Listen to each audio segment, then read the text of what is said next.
Pronto. Ah, mas você está aqui ainda, né? Ou você saiu? Quita, Cássia. Está aqui, beleza. Então não foi removida. Tá ótimo. Então vamos lá.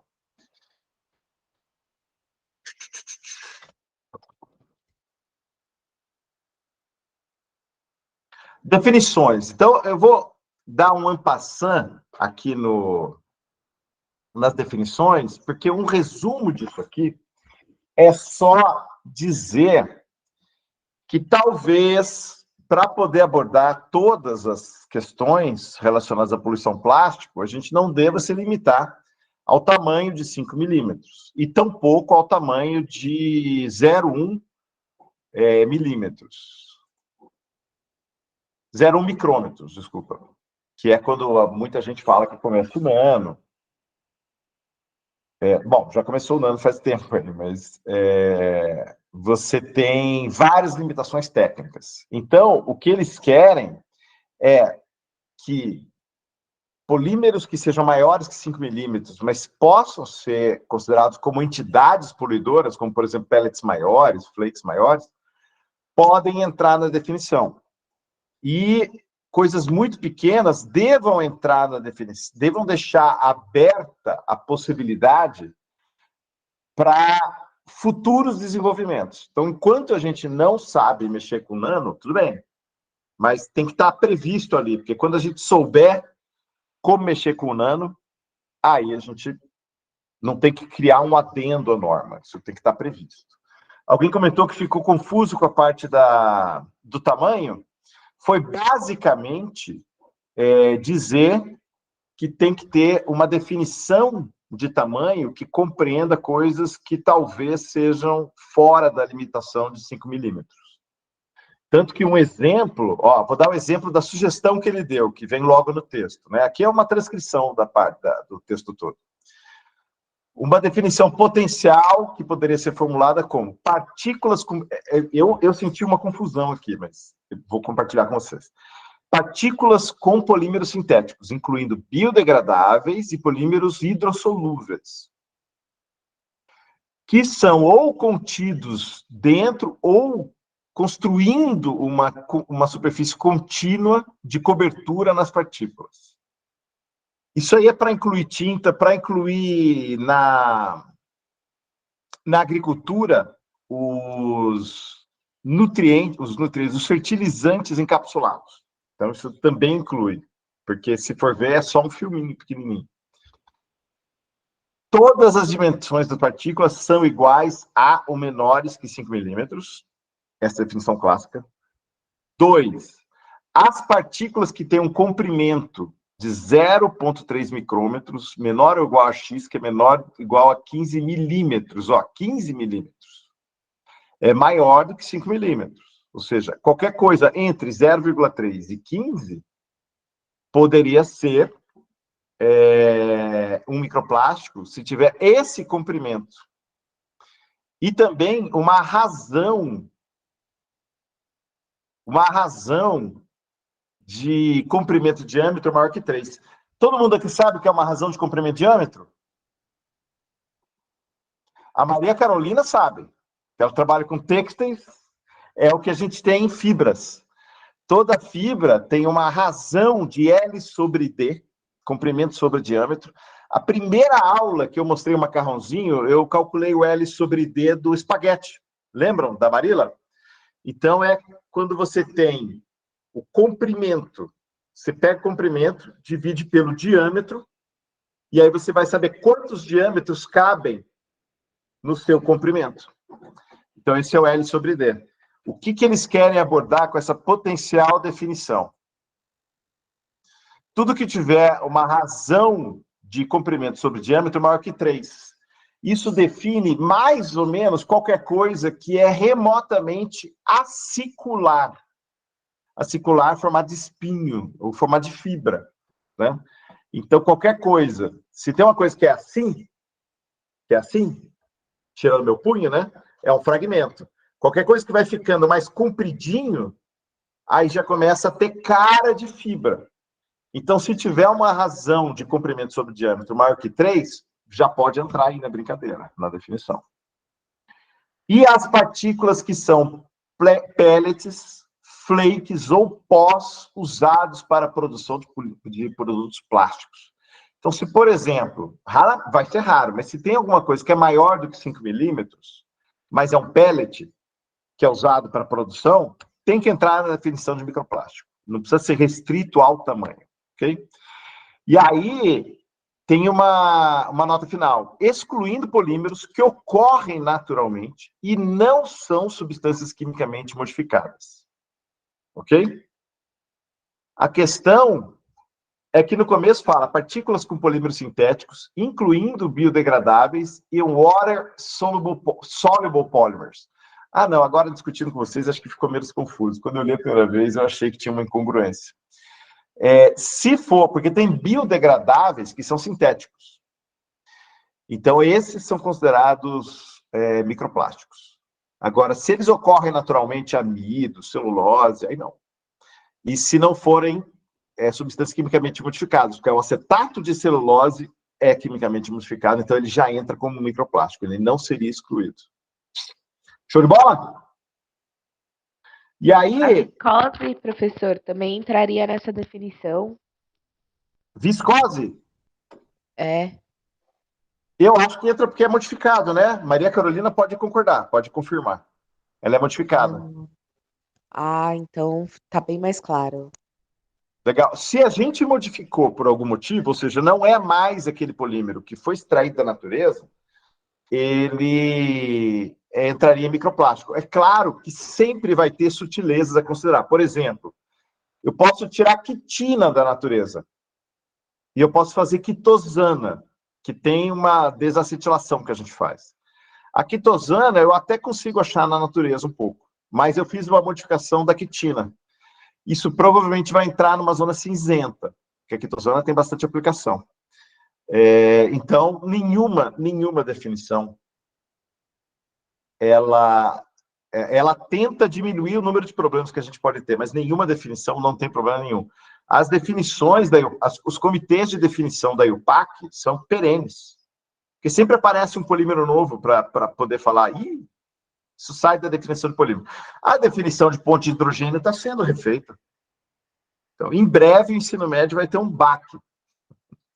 A gente vai, a definição, a ponte de hidrogênio não é mais só aquilo que a gente aprendeu. Então, beleza. Mas aí, isso vai dar um pano para manga, mas beleza. É para justamente melhorar a compreensão e é impossível não ter problema. Aqui, basicamente, eles chamam de operational provision, que são as provisões operacionais, ou seja, o que você precisa fazer para fazer plásticos pelo mundo. E aqui eles dividem em 4, e a gente vai ver os 4 direitinho, que são o pellet plástico, o pellet, o polyflake, para a gente fazer, que transporta e produz para poder vender para os transformadores, que fazem os plásticos, os produtos que a gente usa.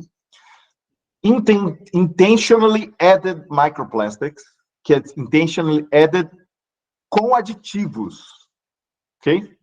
Então, os microplásticos com aditivos intencionalmente adicionados. Tem os microplásticos secundários, vocês vão entender melhor o que é use phase, e os microplásticos vindo da degradação dos macroplásticos, ok? Beleza. Que é basicamente, tem uma confusão aqui com o secundário, mas vamos falar da degradação.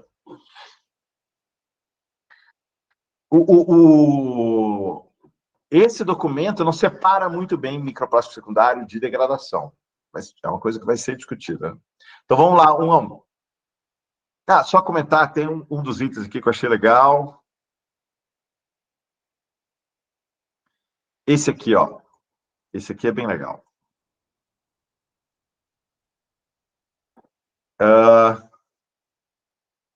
Deixa eu duplicar. Que são coisas que eu acho que são típicas de tratados.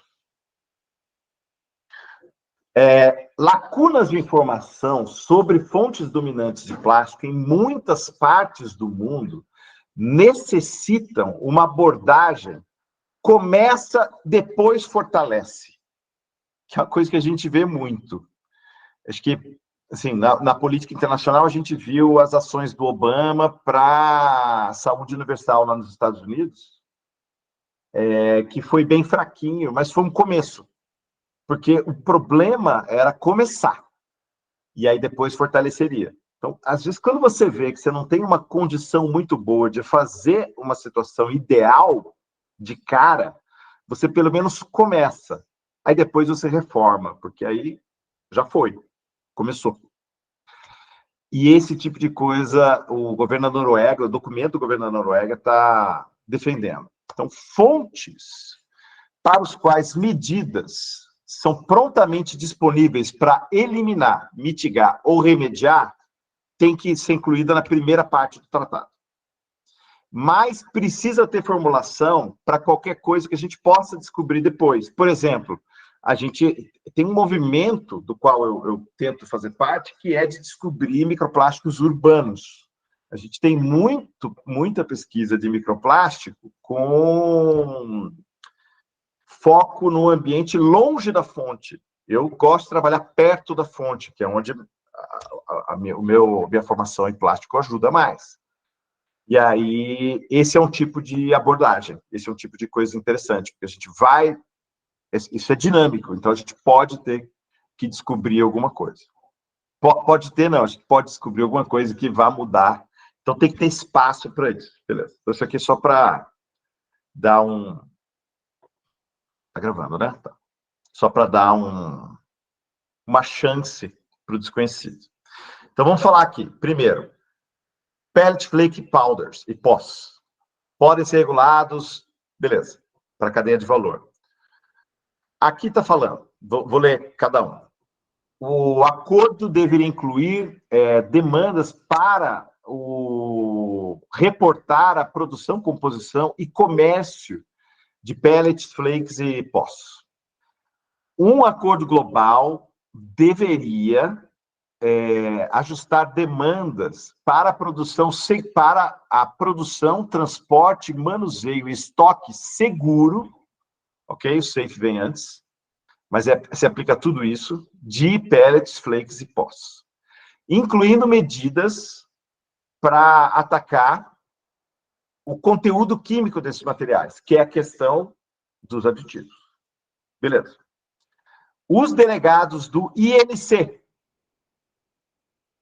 Quem leu, sacou? O que era o INC? Foi atrás? International Negotiating, nem eu lembro, INC. Comitês, se eu não me engano. São as partes do comitê de negociação. São do intergovernamental. Então, os delegados do INC poderiam considerar restrições para o comércio de pellet, flake e pó, que poderiam ser suportados pelos códigos do sistema harmonizado, ou seja, tem que ter limite para a negociação. Então, tem coisa que só vai para determinados países e não vai para outros, porque pode gerar situações complicadas, que é uma coisa que a gente vai ver mais para frente, que o documento considera que essa solução ela tem que ser específica para cada país. Tem que considerar as diferenças, as idiosincrasias de cada sistema de comércio, de cada tipo de mercado que tem no país, e de uso, né? Então, beleza. Então, o comércio teria que ser mais vigiado. Principalmente de resíduo, né? Isso já deu, já.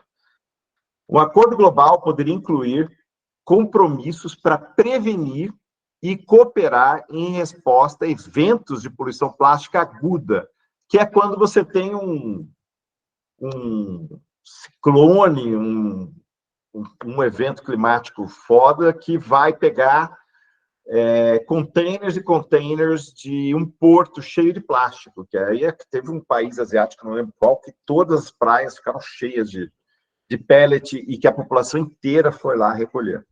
Então, esse tipo de coisa, tem que ter um plano de ação imediata para esse tipo de situação. Tudo bem, isso é meio esperado. Melhores práticas poderiam ser operacionalizadas através de esquemas de certificação global, construindo, mas não limitado a iniciativa industrial de Operation Clean Sweep, através da cadeia de valor, cadeia de suprimentos. Então, esse tipo de prática deveria ser colocado para você garantir uma certificação de que você tem pouco vazamento de plástico na sua cadeia de valor. Que essa é uma coisa que eu acho que vai pegar. Reforço da produção efetiva, stewardship, é mais ou menos um patrono, mas é uma patronagem. É o cara, steward, é o cara que cuida de uma coisa. Se eu não me engano, steward é inclusive o aeromoço, né, o comissário de bordo. Mas nas indústrias tem o environmental steward, que é o cara que dá uma olhada e checa se está tudo de acordo com as missões, os valores da empresa no tocante ao cuidado ambiental. Então, esse tipo de dificuldade de traduzir stewardship para as diferentes situações. Mas o reforço do efetivo produto de curagem, de patronagem em relação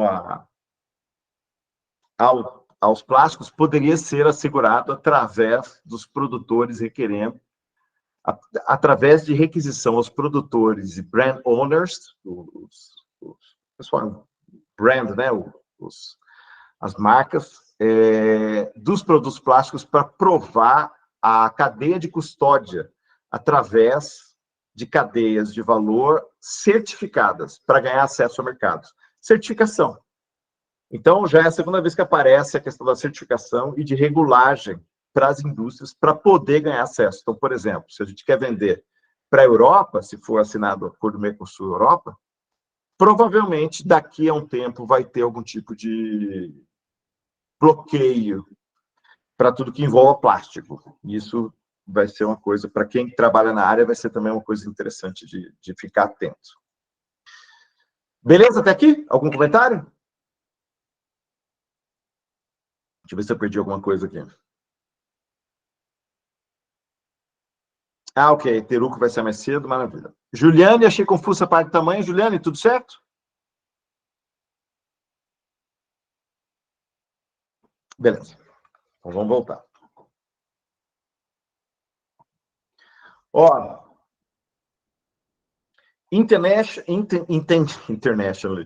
intentionally added primary microplastics, eles podem ser abordados através de podem ser, é difícil traduzir na hora, podem ser addressed, podem ser abordados através de uma abordagem de uso essencial. Tudo bem. Esse aqui eu achei bem legal. Primeiro, um grupo de experts sob demanda deveria ser estabelecido para identificar as fontes globais dos aditivos e desenvolver critério para restrição. Então, vai ter que... É mais ou menos o que aconteceu no tratado, no protocolo de Estocolmo, assim, guardadas as devidas proporções, porque a gente está falando de plásticos que são de produtos químicos que são banidos, substâncias químicas banidas. E para o tratado global, eles estão recomendando banir ou regular, que é parecido com a proposta para o PFAS, que é você ver aonde você não tem substituto, não tem o que fazer, então vamos engolir esse cara. Aonde tem substituto ou tem o que fazer, vamos tirar. Então, montar uma lista com vários graus de prioridade. Então, aqui, os que vão ser eliminados logo, os que vão ser eliminados daqui a pouco e os que ainda não vai dar para eliminar. Então, vamos restringir. Então, esse tipo de coisa é o que esse grupo de experts vai fazer. Então, provavelmente, acho que isso é bem provável, esse tipo de ação. Vamos ver se vai sair. Periga não sair. Porque o que todo mundo fala, quando vai falar do Tratado Global, é que não é para fazer igual o de Paris, porque quem não cumpre, Protocolo de Paris de Mudança Climática, quem não cumpre não tem problema nenhum, só fica mal na fita. Então, a ideia é fazer uma coisa bem medida e com consequências. Vamos ver se eles vão conseguir. Tudo bem até aqui? Então, basicamente, o que eu falei é um resumo dos três. No primeiro item está falando que tem que ter um grupo de experts. No segundo, está falando que você tem que phase out, você tem que eliminar os que você tiver que fazer, né? Tiver que eliminar. Tem que ter restrição de comércio. E aí tem um termo que eu vou falar para vocês o que é. Alguém levantou a mão. Alguém levantou a mão? Marcos, pode falar, Marcos. Professor, o teólogo Agostinho de Pomo uma vez escreveu: pense grande, comece pequeno, seja profundo. A meu ver, a proposta ela segue esse raciocínio. Sim. E aí eu só me atenho a um ponto aqui. Nós estamos falando de uma proposta global, Sim. né? E eu vou jogar essa situação para o Brasil. Talvez não seja o momento. E se não for, você me desculpe. A 12.350 veio em 2012. Em 2022 é que veio o decreto 10.936 regulamentando. E, no entanto, segundo o panorama da Abrelp 2021, a, a efetividade da reciclagem no país é muito baixa. Essa discussão, essa proposta, se alcançada, o caminho, igual você disse, é um bloqueio para a comercialização, visando com que essas deficiências ou essas lacunas legais dos países em desenvolvimento não busquem se adequar a essa proposta, ou eu estou entendendo de forma errada? Não busquem se adequar ou busquem se adequar? Busquem. Busquem. O que esse tratado está fazendo, primeiro, uma coisa que eu sempre ouço, não estou lá dentro, mas acompanho quem está, então eu estou vendo, não é um comentário de alguém que está dentro, mas alguém que acompanha, né? Pode mudar tudo. Mas o que eu vejo das pessoas que eu acompanho, e eu não acompanho todas, né? Então eu posso dizer que é uma pequena bolha, pode ser que seja uma bolha enviesada, mas o que todo mundo fala é de aprender com os tratados que deram errado, ou com as políticas que deram errado. Então tem que ter medida, tem que ter definição, porque tem que ser legal, que tem a ver com o que a gente falou na última aula, né? Tem que ter advogado, tem que ter o pessoal do direito aí, tem que ter o pessoal da economia. Tem que medir. E tem que ter consequência. Então, essas coisas todas têm que estar previstas. Tem que dar o mínimo possível de margem para manobra. Como recentemente o Brasil fez uma mudança de cálculo da emissão de CO2 e falou, resolvemos, estamos indo super bem. Mas porque foi uma mudança de cálculo aqui, porque era uma coisa que tinha liberdade para fazer. Então, esse tipo de coisa não vai ter. E como a gente já sabe, por exemplo, que ficar forçando a reciclagem é uma prática que o pessoal costuma fazer, mas que tem alcance, mas tem alcance limitado, isso a gente já sabe, esse tipo de coisa vai ser individualizado. Então, eu acho que vai ter sim um conjunto de medidas para países em desenvolvimento, Marcos. Isso é citado. O pessoal fala das peculiaridades de cada país. Então, países industrializados, então, isso é até citado nesse documento, a gente vai falar mais para frente, que países industrializados têm a tendência a ter menos plásticos degradados no ambiente do que países com boa gestão de resíduo têm menos probabilidade de encontrar polímeros degradados no meio ambiente do que países com pouca ou nenhuma gestão de resíduos. E isso, a questão de não ter gestão de resíduos está associado com desenvolvimento, né?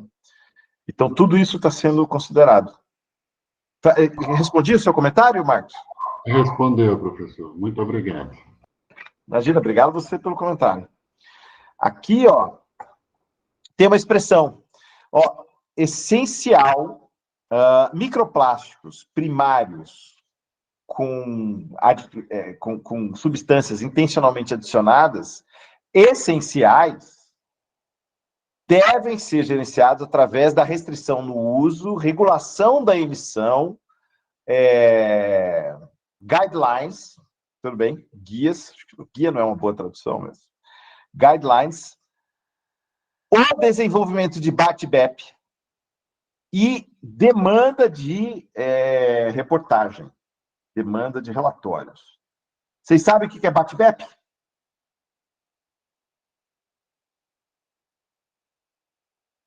Eu deixei aqui a...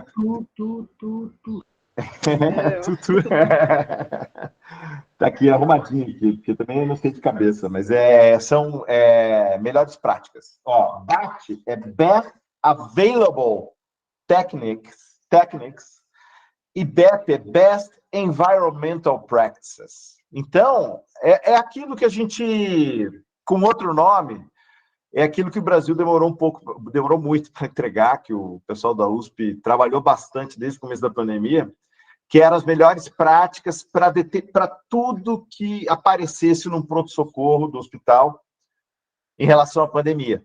Não é? Esse protocolo, o Brasil foi um dos últimos a ter um protocolo generalizado. Então, esse protocolo era importante para lidar com uma questão. A mesma coisa aqui, mesma coisa. Quando você tem uma poluição, você tem as técnicas para poder medir, para poder avaliar, para poder categorizar, e você tem as práticas ambientais para poder lidar, para poder gerir com o problema. Então, você tem que desenvolver BAT-BEP. E esse desenvolvimento de BAT-BEP, das técnicas disponíveis e das práticas ambientais, elas vão ser diferentes para cada país.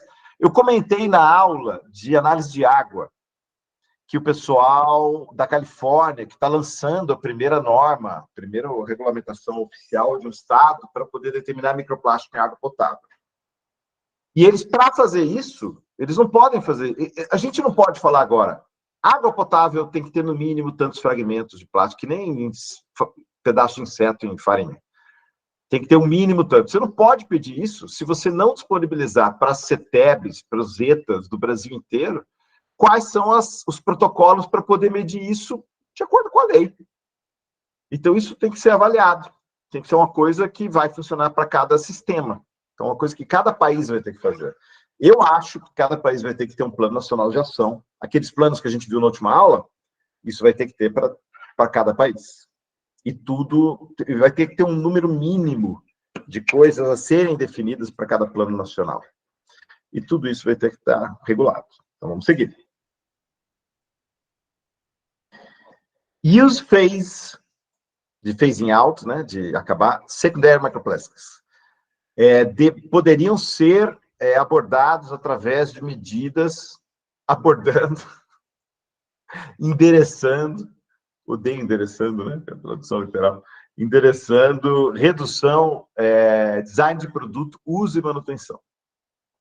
Um acordo deveria incluir o compromisso de desenvolver padrões de produtos globais ou critério de design para fontes dominantes, hotspots e caminhos de microplásticos secundários com o mínimo de demanda que precisam encontrar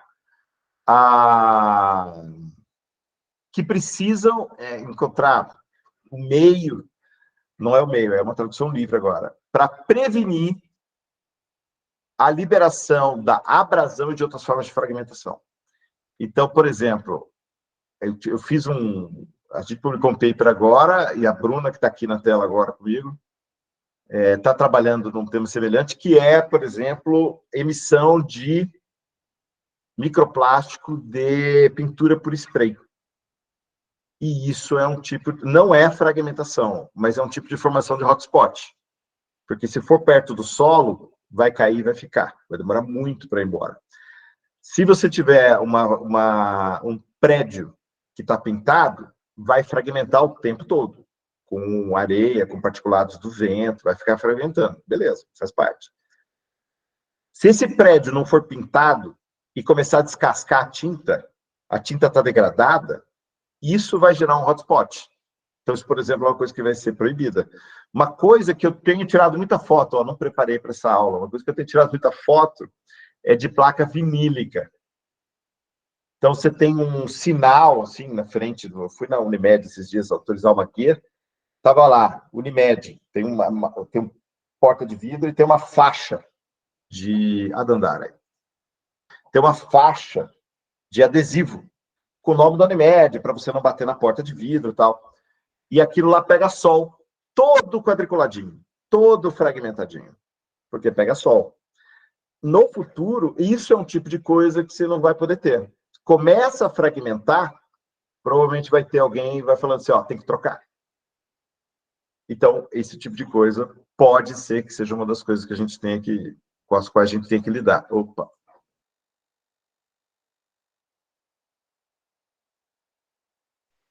Ou adicionar um aditivo também, né?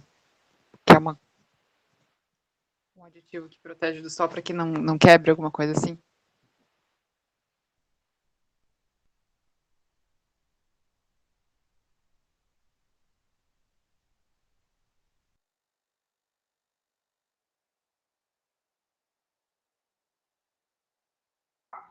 Essa questão dos aditivos é interessante, pois eu tenho notado que é um padrão comum dentro das casas. Você tem um piso velho e sujo, faz uma limpeza profunda e aplica uma resina acrílica metalizada à base d'água. E essa resina vai se degradando.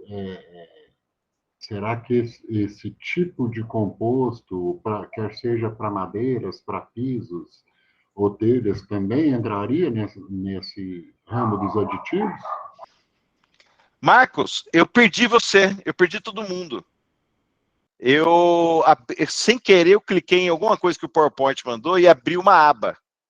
Aí eu falei, deixa eu fechar a aba, só que eu fechei o browser inteiro, aí eu fechei a nossa aula, acabei de voltar. Eu vi que você estava falando, era uma pergunta para mim?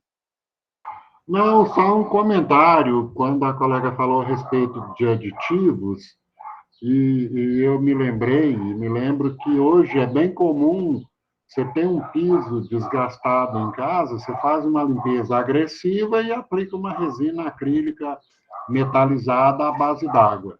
Só que ela dura 60 dias, 90 dias, e aí você tocou na questão dos aditivos, a minha colocação seria que será que também esse tratado entra nessa praia? É plástico, vai entrar. É plástico, vai entrar. Provavelmente, as coisas muito específicas ou de baixo volume, talvez não sejam tratadas especificamente e terão que ser tratadas na questão do país. Mas uma coisa que o tratado vai ter que ter, foi o que eu falei no começo, tem que ter abertura para novos conhecimentos. Então, uma vez que a gente sabe, por exemplo, que piso vinílico pode ser um problema, vai ter que entrar. Adesivo vinílico para sinalização de todo tipo vai ter que entrar. É que meus alunos estão com muito trabalho, mas eu tenho uma placa, a Bruna sabe, na frente do nosso centro tem uma placa azul do Centro de Ciência e Tecnologia para a Sustentabilidade, na frente do outro centro aqui da UFSCar tem outra placa do mesmo estilo. As duas estão podres. É uma placa vinílica azul, podre, podre, podre. Uma coisa que eu quero fazer é coletar o solo ao redor antes que eles troquem a placa. Talvez no dia que eles trocarem a placa eu vou tomar coragem e vou lá coletar o solo, porque aí é um microplástico azul. Então eu vou pegar, e eu pego um fragmento dele, quebrando, e eu determino a densidade dele, consigo fazer uma separação fina por densidade, e depois uma checagem se e a cor denuncia a origem. Aí a gente tem quase um mesocosmo feito para a gente, um mesocosmo real. Não sei se nem se eu posso chamar de mesocosmo, vez que é real. Mas é um adesivo vinílico, e eu sou super incomodado com ele. Então, não, professor, quem que eu tenho que matar ou subornar para ser seu aluno aí? Imagina, ninguém, tem que vir aqui. Tem que vir morar em Sorocaba. Eu mandei um e-mail com as oportunidades, o Marcos já respondeu para mim. Ele está avaliando, mas tem que vir trabalhar aqui. Sorocaba é uma cidade boa, melhor coxinha do Brasil. Teve uma época que tinha um outdoor na entrada da cidade com 2 coxinhas, ó. Formando um coração, assim, bonitinho. Mas, ó, com relação a vinílicos, é uma coisa que o pessoal tem se debruçado. qualquer coisa que seja plástico, qualquer coisa que seja cobertura. Por exemplo, vai ter os vestíveis agora, né? Os circuitos vestíveis. Tem point of care, que é para fazer análise em local. Chip, a Flextronics aqui em Sorocaba faz isso. Tem uns chipzinhos pequenos que o pessoal chama... tem um nome específico para isso, eu não estou lembrando. Mas todos eles têm uma resina polimérica em cima, para proteger da exposição às intempéries. Isso vai gerar microplástico, uma vez que ele é exposto, porque esse chip vai na orelha da vaca, vai em um monte de coisa para você acompanhar. E... como é que chama isso aí? Bom, tudo bem, não lembro. Mas qualquer coisa que tenha cobertura e que seja plástico, está passível de ser acompanhado. E uma vez que ele toma conta do mercado, ele entra na brincadeira de ser regulado. Beleza, então a gente tem BAT-BEP, tem um monte de coisa para fazer. Aqui, hotspot, beleza. A mesma coisa, vai ter um grupo de experts para poder sugerir questões que vão ser eliminadas, controladas, restringidas. BAT-BEP de novo, para a gente poder resolver isso. Maravilha, tudo bem. E ainda aqui, ó, medidas deverão permitir suficiente flexibilidade para as partes, não partidos e nem festas, para as partes, desenhar incentivos, ferramentas econômicas e demandas regulatórias para reduzir as fontes de demanda. Você vê que fala fontes dominantes. Fontes dominantes é amplo, que vai ser regulamentada para cada país, na sua jurisdição. Beleza. E o último aqui, Degradation Based, que a Andrea já deve estar chegando, se não chegou ainda. Se já não está aí, Andrea, está aí? Mas está chegando. Microplásticos secundários baseados na degradação. Um acordo precisa incluir medidas para reduzir emissão de microplásticos secundários de macroplásticos. É o caso da placa de vinil, é o caso de qualquer coisa, é o caso de um pneu, qualquer coisa grande que gere fragmentos pequenos, microplástico. Incluindo medidas para prevenir e reduzir a produção de produtos plásticos problemáticos e desnecessários. E aí entra a análise de ciclo de vida, né? O pessoal que trabalha com análise de ciclo de vida vai ser muito consultado. Melhorar a durabilidade para o reuso, reciclagem, reparo e remanufatura segura, né? Tudo isso sobre o julgo do adjetivo seguro, e gerenciamento de resíduo plástico melhorado para todos os setores, incluindo o setor informal. Não à toa veio aquele report de Waste Pickers, que eu compartilhei semana passada. 80 páginas, um report bonitinho de ler. Vale a pena. Um acordo deve incluir medidas dedicadas para prevenir poluição de microplásticos da reproposta, reuso e reciclagem de plásticos. Okay? Então, reciclagem faz parte de qualquer plano nacional e ele tem que prevenir microplástico. De onde vocês acham que viria uma fonte de microplástico de um sistema de reciclagem?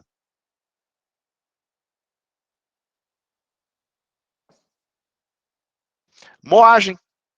Moagem é uma coisa que eu sou super curioso, porque a moagem vai gerar fragmento de um determinado tamanho, mas como eu já falei para vocês, qualquer fragmento, você pega um espaguete, eu já sugeri esse experimento para vocês, pega um espaguete duro, quebra ele em cima de uma superfície preta, né, quem tem fogão de indução, ou um celular desligado, e aí você vai ver que vai gerar um monte de fragmento pequenininho, conforme você vai aproximando, você vai com o celular, com outro celular, vai aumentando a magnificação, você vai vendo cada vez menores, você nem via com o olho.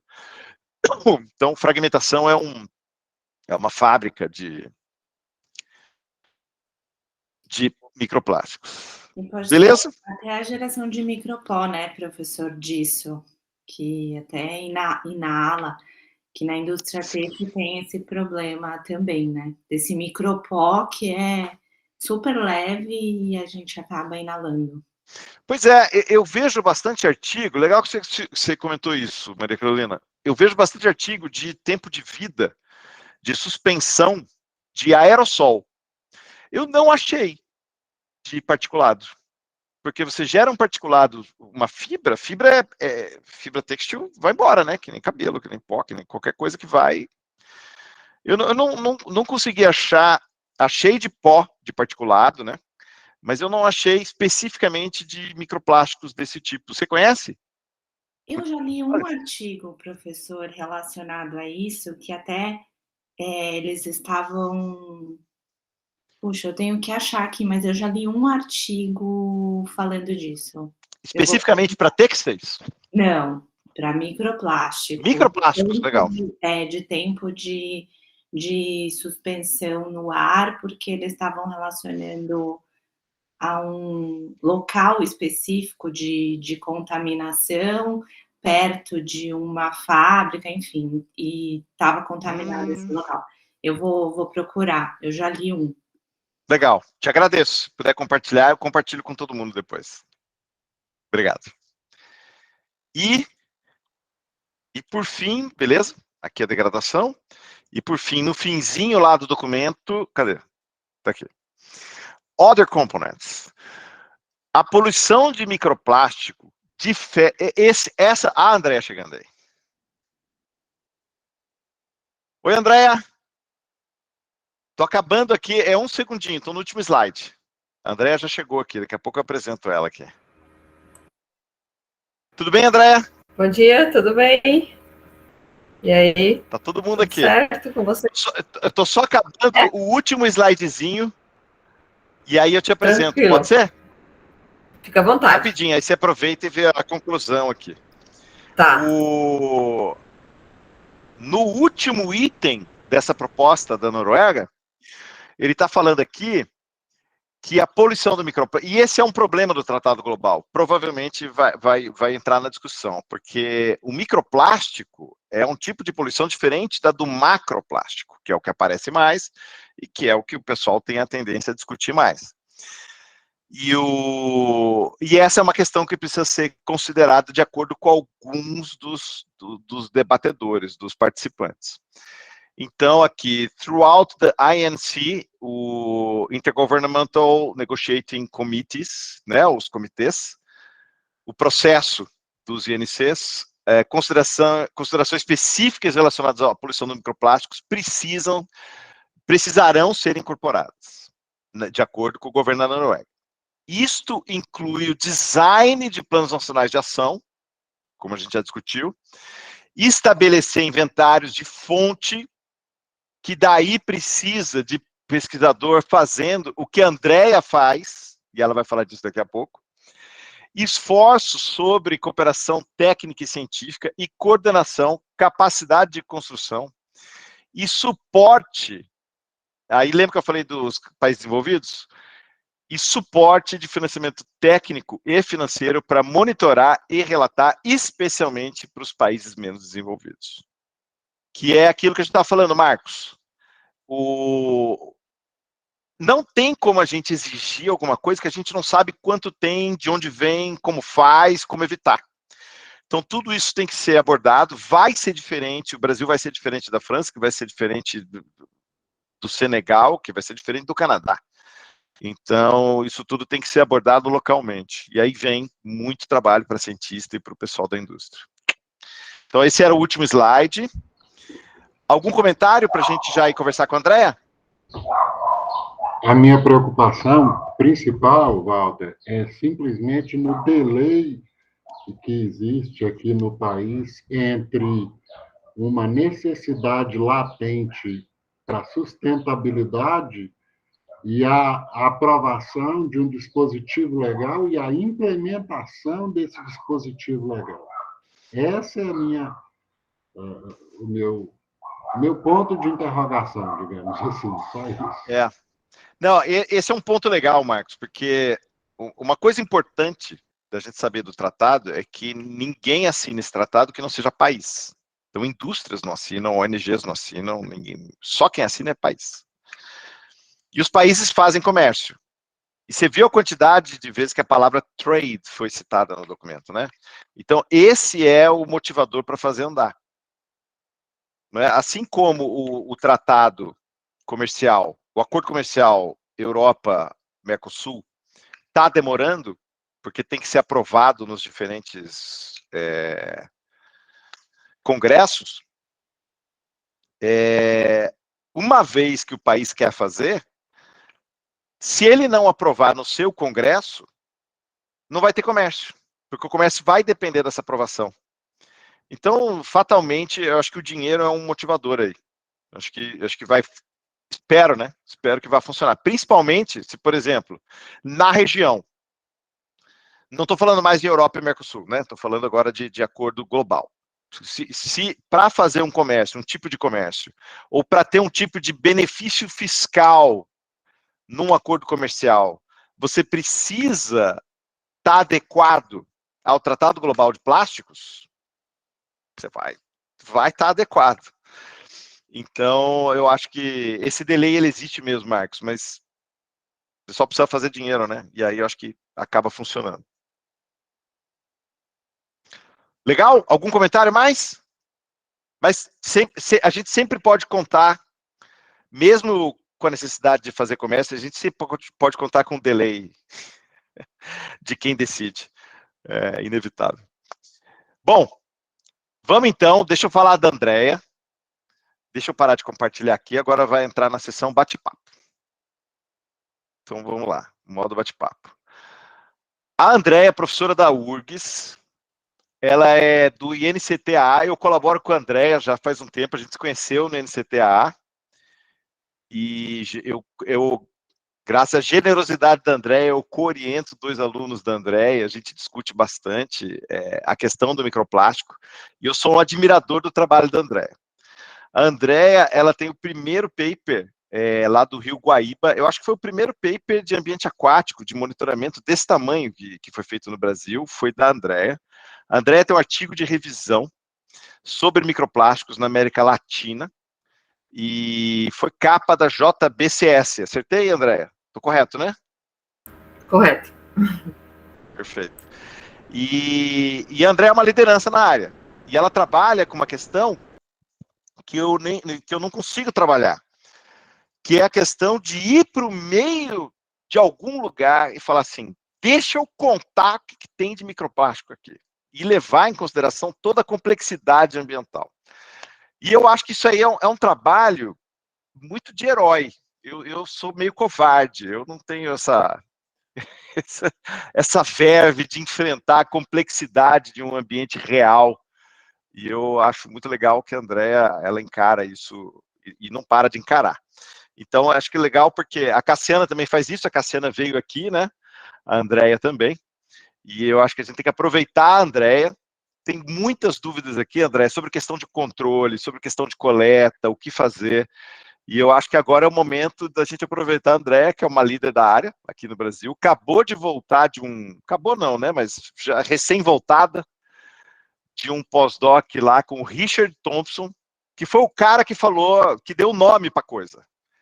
Então, a Andrea tá bem na fita. Aproveitem que a Andrea tá bem na fita e inundem ela de perguntas. Então, eu vou deixar o pessoal te fazer pergunta. André, você quer falar alguma coisa? Quer falar um pouquinho sobre o seu trabalho? Enquanto o pessoal toma coragem de te fazer pergunta? Primeiro, bom dia a todos e todas, né? Obrigada, Capi, pela apresentação, né? O Capi, como o Capi falou, né? Ai, desculpa, falei Capi, não sei se chama Capi. Não sei se eu já contei para vocês, Capivara é meu apelido. Desculpa. Já tinha falado? Capivara é meu apelido. Não, pode falar Capi. Desde a faculdade é Capivara, e quando eu dava aula em colégio, vinha no horário dos alunos, Fernando, Marco, Capi. Então é um apelido que me acompanha já há muito tempo. Pode me chamar de Capi, não tem problema. Tá, desculpa, saiu automático, mas, né, como o Walter comentou, né, obrigada, agradeço a apresentação. E, sim, o nosso laboratório, nós estamos aqui em Porto Alegre, no sul do Brasil, né, no Rio Grande do Sul, para quem não conhece, né, bem, e nós iniciamos os trabalhos com microplásticos no laboratório em 2017, 2018, por aí, com um trabalho da Crislaine. Acho que ela está aqui, pelo que eu vi ali antes. Ela já terminou o doutorado dela, então nós fizemos a parte de, digamos assim, né, um monitoramento do Rio Guaíba, sobre a presença de microplásticos, e realmente é um desafio muito grande trabalhar com microplástico em amostras reais, né, ambientais, porque a gente tem que ter um controle muito grande de contaminação e são muitas coisas que ocorrem diariamente e a gente está em constantemente discussão para adaptar os métodos, né? Então é um desafio. Atualmente, com a entrada da Crislaine no laboratório em 2017, 2018, a gente praticamente só trabalha com microplástico, e aí a gente tem bastante projetos juntos, eu e o Walter, e agradeço profundamente as nossas discussões, porque aprendemos, todos no laboratório aprendemos muito com o Walter diariamente, e sim, né, eu estou à disposição para qualquer dúvida aí que vocês tiverem, com relação a essa parte de amostragem, espero poder contribuir, estou aqui à disposição. No laboratório a gente trabalha atualmente não só no Guaíba, então a gente continua com o projeto do Guaíba, a gente tem um projeto de determinação dos microplásticos em águas de abastecimento, em outro manancial, que eu acho que talvez a Vanessa esteja aí também, que é um trabalho de mestrado, da parte de um estuário, e acho que a Larissa e a Raimara também devem estar por aí, que são as coorientadas do Walter. A gente trabalha com microplásticos, a princípio, aqueles que são preparados no laboratório. Então, posição. Podem... Tem um cortezinho para vocês? Cortou? Cortou eu finzinho, estou na André. universidade. Eu comentei que a Larissa e a Raimara são as duas alunas que o Walter co-orienta, alunas de doutorado, e que trabalham com microplásticos que nós preparamos no laboratório. Ela trabalha processo de degradação, a Larissa está iniciando o doutorado com a parte de fibras, de roupas, né, com o trabalho que eu fiz na Inglaterra, com o professor Richard. Então, eu estou aqui à disposição para vocês, não fiquem envergonhados de me perguntar, aquilo que eu não souber também a gente discute e a gente está à disposição. Eu vou dar 10 segundos para alguém fazer pergunta. Ó, já tem pergunta. Nem precisei ameaçar. Oi, André, tudo bom? André, meu nome é Tudo bom, José? Quem falou de você há uns meses atrás foi o Richard Thompson. Eu tô aqui em Plymouth, eu estava em Plymouth até ontem, e a gente começou a interagir com ele. Na verdade, a gente trabalha com coisas. Eu estava aqui em Plymouth fazendo outras coisas, e aí meu supervisor era amigo do Richard, eles eram vizinhos de casa, e a gente começou a conversar, e o Richard falou de você, e dizer que e aí surgiu o interesse, a gente já tem algum interesse com microplástico, e aí a gente vai precisar da ajuda de vocês. A gente agora aprovou naquele tal do CNPq de plástico, a gente aprovou um projeto que que legal, uma coisa parabéns. diferente que vocês fazem. A proposta do projeto é alguma coisa voltada com detecção e biorremediação, mas com bicho. Eu trabalho com invertebrados, eu trabalho com bentos, e a gente começou a perceber que nos grupos, como em todo lugar, nos grupos que a gente trabalha com invertebrados pequenos, eles estão cheios de microplástico. E a gente então pensou, por que a gente não tenta identificar isso, e juntou com um grupo de um grupo que trabalha com química inorgânica, com fotocatálise, e a gente disse, por que a gente não tenta fazer as duas coisas? Propõe um projeto com detecção, quantificação em bichos, e tenta trabalhar com fotocatálise. Então, Walter, André, também, a gente deve entrar em contato com você. Deixa o CNPq dizer quanto foi aprovado de verdade, né? Porque os editais, eu espero que não tenha tido muitos cortes, mas vamos ver quanto isso foi aprovado de verdade. E aí tem uma coisa boa, que a gente vai trazer o Richard para cá. A gente vai levar o Richard para o Brasil. Eu ainda estou na Inglaterra, mas vai levar o Richard para o Brasil, provavelmente por 2 semanas. A gente não discutiu ainda período, nem quando, nem... Ele também está envolvido no projeto, ele não envolveu... Não marcou período, mas só para dizer que a gente deve trazê-lo para o Brasil, a gente vai trazê-lo para o Brasil por algum tempo, e a gente pode fazer uma coisa com todo mundo junto, Uma coisa em rede, que uma legal. coisa... É em Recife. Só para dizer, eu sou professor da UFPE em Recife. A gente vai em Recife, né, Capi? Eu não tenho Encontrar problema o nenhum. Richard. Seria um lugar Faremos interessante para esse isso. trabalho. Tá? Então, só para... a gente deve... Obrigada, José. Como a experiência não é muito grande, a gente vai ter que contar com a participação toda. A experiência do grupo é grande com fotocatálise, mas não com microplástico em bicho. Tá? Mas é um prazer, então, conhecer você. Igualmente, estou à disposição. Que legal! Puxa vida! Adorei. O mundo é pequeno. E com quem que você está trabalhando aí, José? Aqui eu trabalhando em Plymouth com um pesquisador chamado Steve Hawkins. Steve Hawkins trabalha... a gente fez uns experimentos aqui, a gente passou um ano aqui. A ideia era fazer uns trabalhos experimentais com... No Brasil a gente não tem tradição nenhuma com trabalhos experimentais com invertebrados bentônicos. Só que isso é uma tradição que no mundo já existe desde 1800 e pouco. A gente no Brasil precisa alguma hora começar. E eu vim para Plymouth trabalhar no Instituto de Pesquisa que chama Marine Biological Association of United Kingdom, a UMBA. É um instituto bem antigo, de 1830 e alguma coisa. Mas lá eles não trabalham, ninguém trabalha com microplástico no momento não, lá, por lá. Quem trabalha com microplástico é o pessoal do Richard na Universidade de Plymouth. E também o pessoal do Plymouth Marine Laboratory, não lá no MBA. Massa, caramba. Ótimo. Legal. Parabéns pela aprovação. Avisa aí quando o Richard vier e aí convida todo mundo aí para participar também do evento em rede. Sim. Eu nem disse para ele que a gente aprovou o projeto ainda. A gente tinha a intenção de se encontrar até o final do ministério em Plymouth, mas como ele tem viajado bastante, ele teve uns problemas pessoais, tem viajado bastante, não foi possível.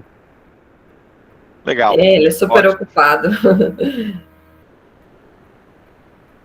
Legal. Muito bom. Eu vou então, agora vou para Ellen, que mandou pelo chat. Como estão avaliando microplástico em diferentes ambientes? Já é possível notar alguma diferença entre os principais microplásticos de cada ambiente?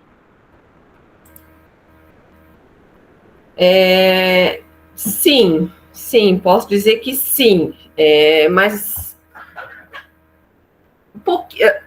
a diferença que a gente observa entre os pontos, porque assim, o que nós observamos principalmente? Aí até o pessoal do meu grupo está aqui, se quiser complementar, se eu falar alguma besteira, né?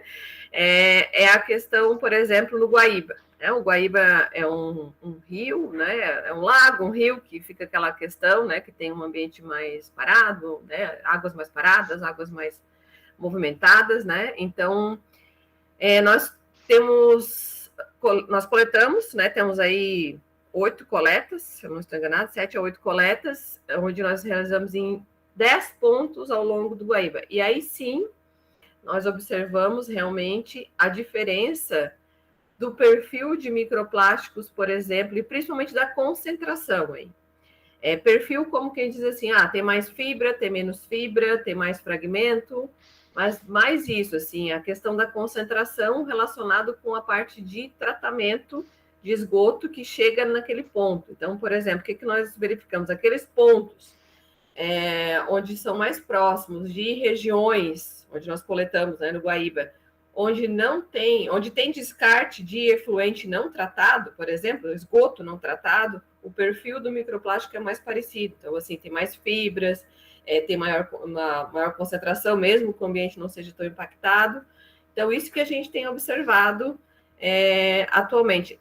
Com relação à comparação, por exemplo, do Guaíba e o estuário lá de Tramandaí, onde a gente coleta, nós ainda não fizemos essa correlação. Mas do próprio Guaíba, nós conseguimos ter essa distinção entre os pontos, principalmente se tem a entrada de esgoto não tratado. Isso a gente consegue observar bem, essa relação aí de diferença. Quando tem esgoto não tratado, é mais fibra? Tem mais fibra. André, você podia falar um pouco, porque eu lembro de em relação à fibra, você teve uma certa dificuldade de analisar fibra, né? A gente tem. Uhum. Que é por causa da contaminação no laboratório, né? Você podia falar um pouquinho disso, porque essa é uma coisa que permeou um pouco as nossas discussões.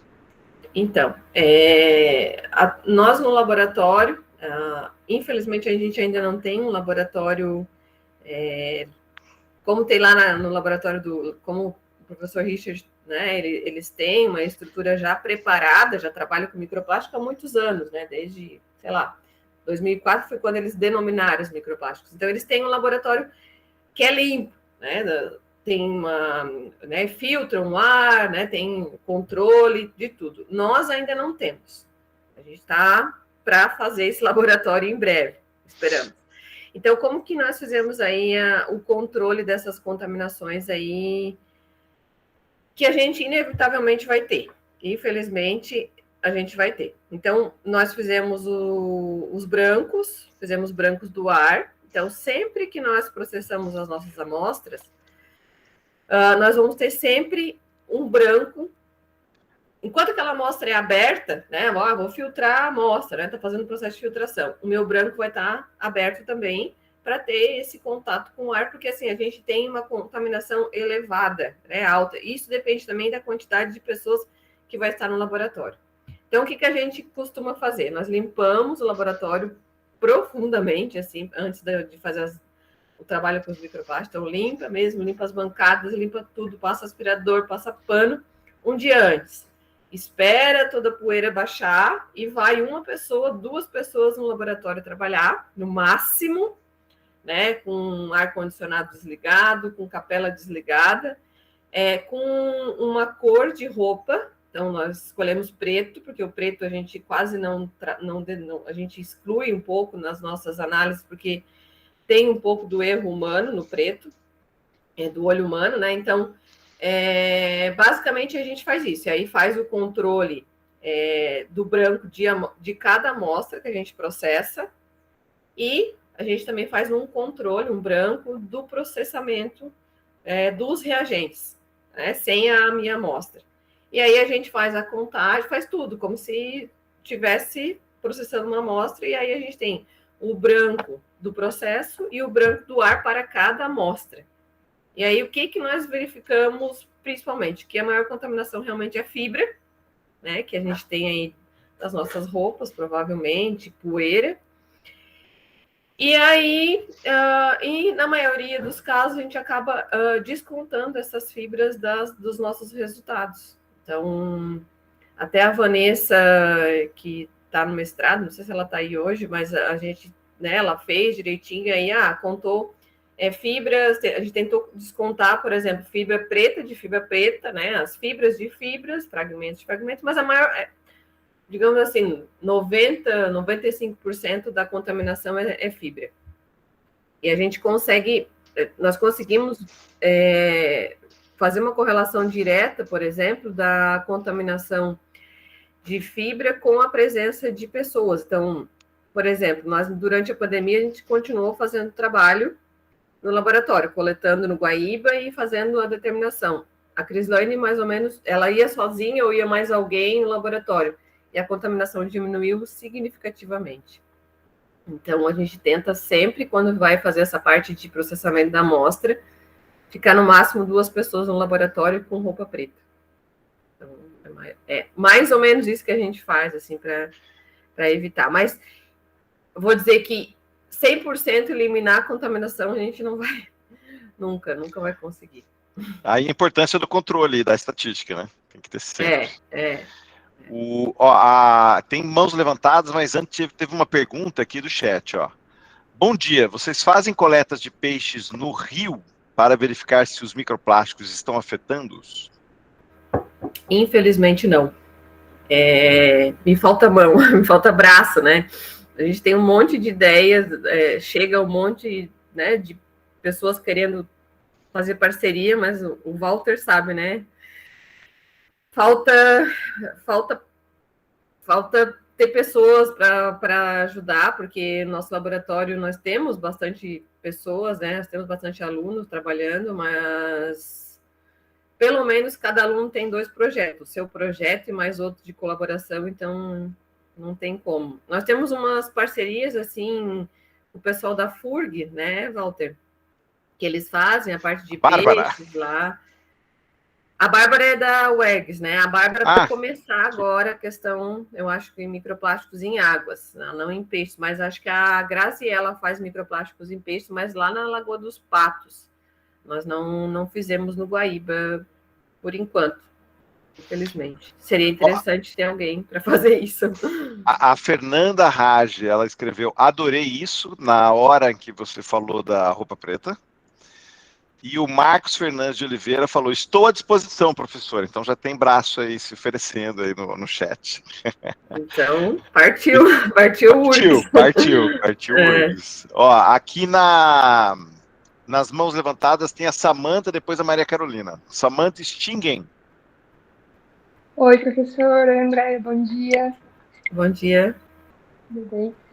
Eu fiquei numa dúvida. Você comentou, então, que vocês fazem todos os procedimentos dentro do fluxo laminar desligado?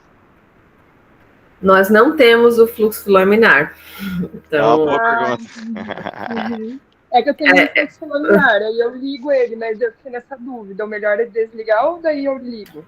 Não, aí no caso liga, né? Vocês têm consegue filtrar o ar tudo direitinho? Eu acho que sim, porque era um laboratório que ele foi construído, na verdade, para análise molecular, então acho que ele é bem controlado. Tá, não, é que nós não temos, infelizmente, como eu falei, a nossa estrutura, ela não está 100% preparada, a gente está lutando, e aqui no Estúdio Química eu divido um laboratório com uma outra professora que não é da área, então, assim, é um pouco complicado, mas uma capela de fluxo laminar está na nossa lista de compras. Assim que tiver um projeto, se a gente não conseguir o espaço, que eu acredito que ano que vem a gente vai ter um espaço reservado para nós mesmo, a gente vai ter que comprar essa capela, porque realmente é uma das que os artigos falam, né? Eu nunca trabalhei com microplástico em capela de fluxo laminar, mas sei que o pessoal usa, os artigos recomendam para controle de contaminação, realmente. Então, no caso, uma capela de fluxo laminar, tem que usar ela ligada.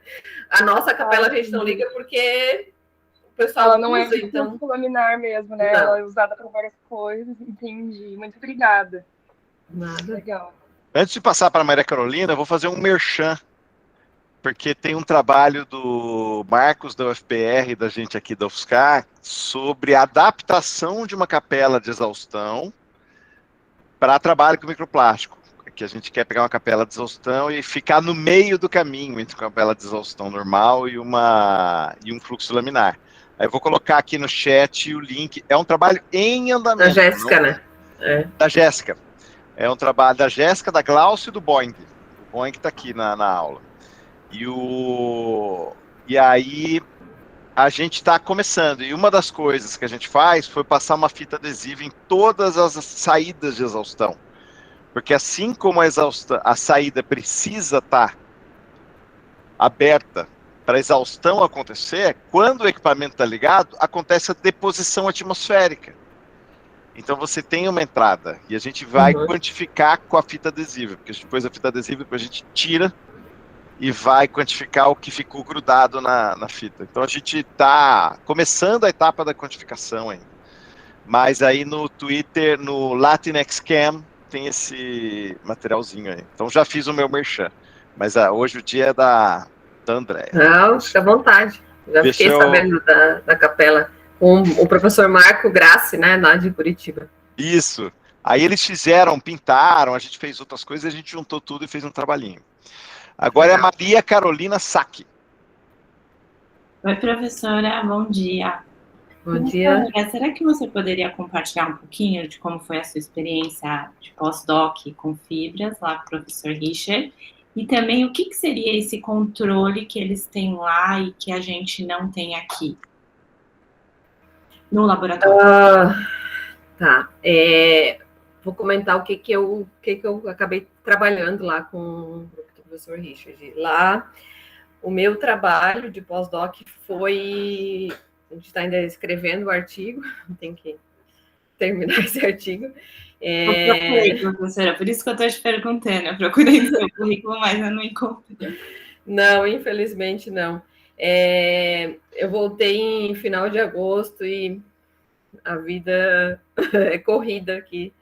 E aí até pedi ajuda a Larissa para me ajudar a escrever o artigo. Mas o que nós estamos trabalhando? A questão das microfibras de roupas, né? E o que o Richard trabalha. Ele tem uma pós-doc lá, que é a Francesca, que é uma italiana que entende muito, né? Ela é química e ela entende muito dessa parte. Então, o trabalho que eu fiz lá foi a parte de liberação de microfibras de roupas usadas. Então, assim, eu peguei, né, o Richard, com toda a boa vontade, ele conseguiu achar amostras de diferentes pessoas. A gente não tem uma amostragem, assim, de uma mesma pessoa ao longo de muitos anos. Então, eu tinha vários tipos de roupas usada por pessoas diferentes ao longo de anos diferentes. Então, eu tinha desde 1 ano até 20 e tantos anos de uso,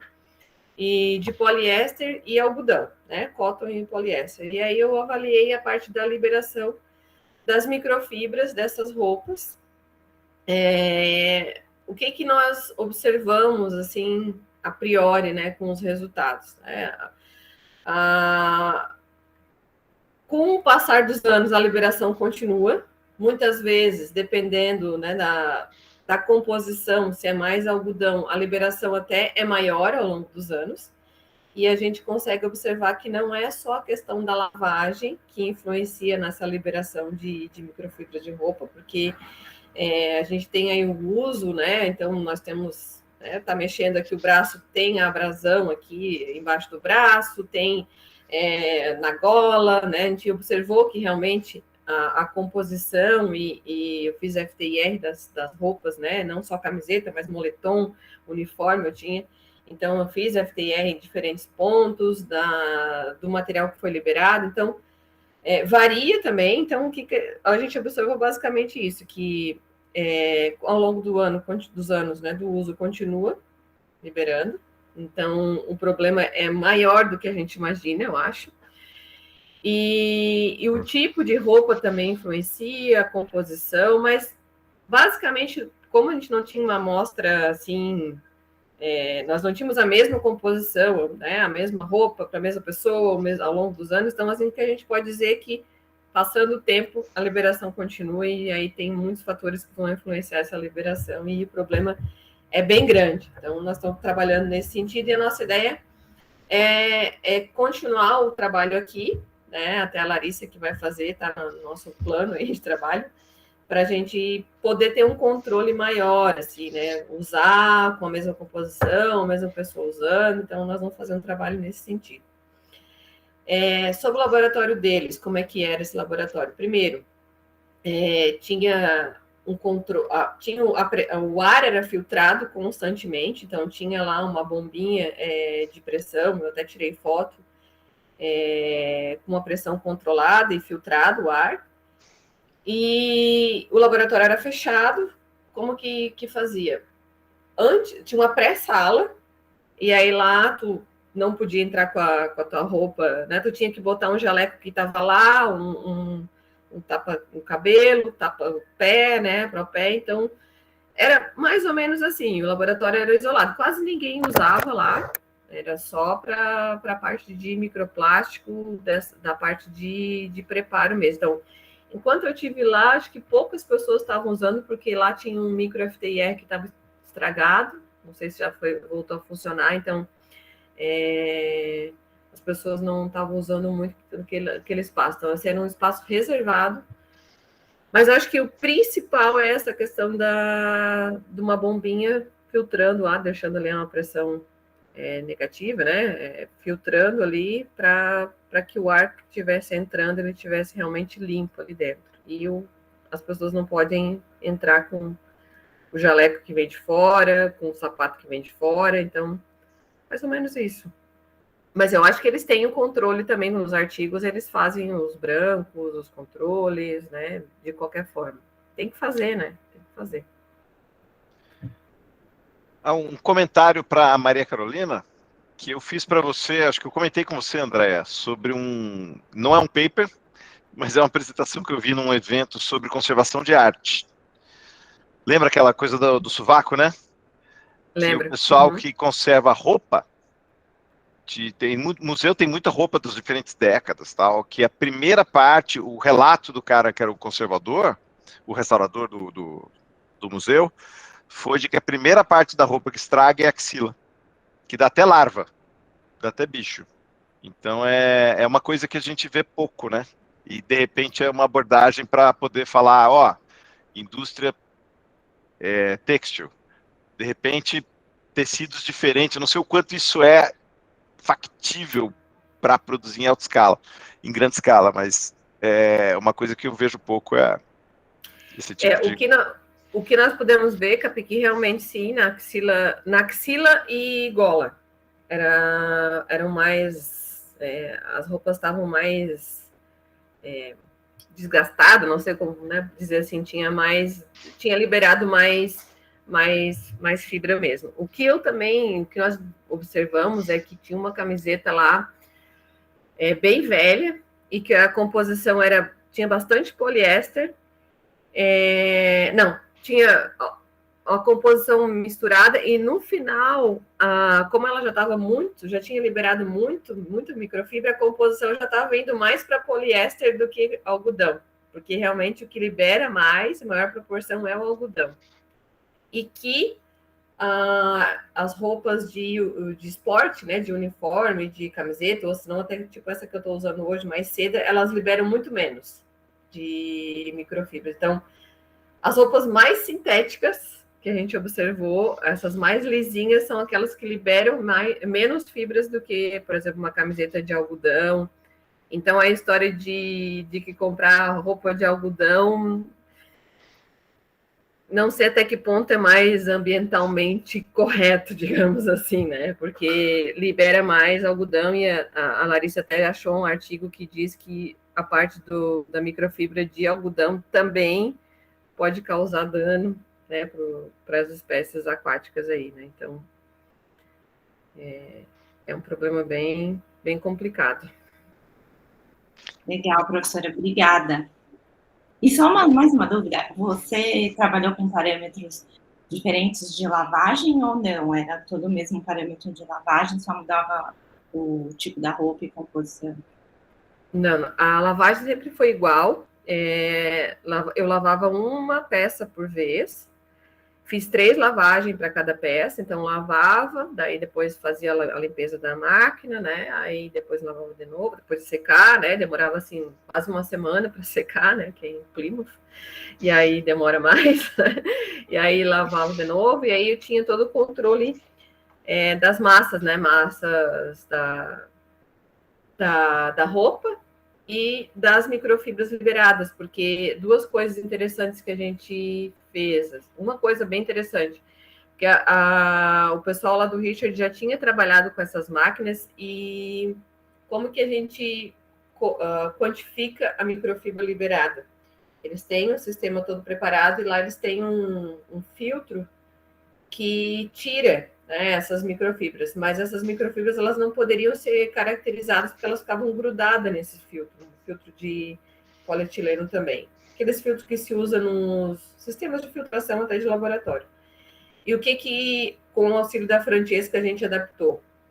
Nós coletávamos em peneiras, aquele sieve, né, de 63 micrômetros, eu acho, e aí nós conseguimos quantificar, né, essa massa de microfibra liberada e caracterizar elas também, né? Fizemos caracterização por MEV, por FTIR, então, mas os parâmetros e detergente foram todos os mesmos, tudo igual.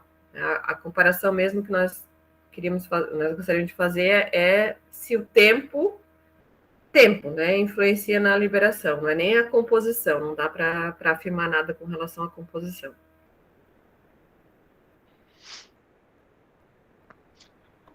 Beleza, Maria Carolina? Já vou para a próxima, que é o Marcos Felipe, se eu não me engano.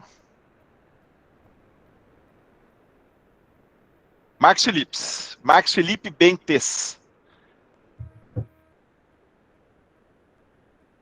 Ele está com a mão levantada. Tá, ele deve estar ligando o microfone. Ou foi ao banheiro.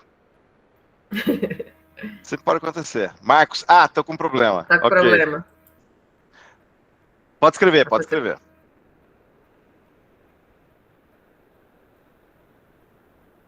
Mas ter uma salinha exclusiva é sonho. Eu tô pedindo uma aqui. Vamos ver se vai sair.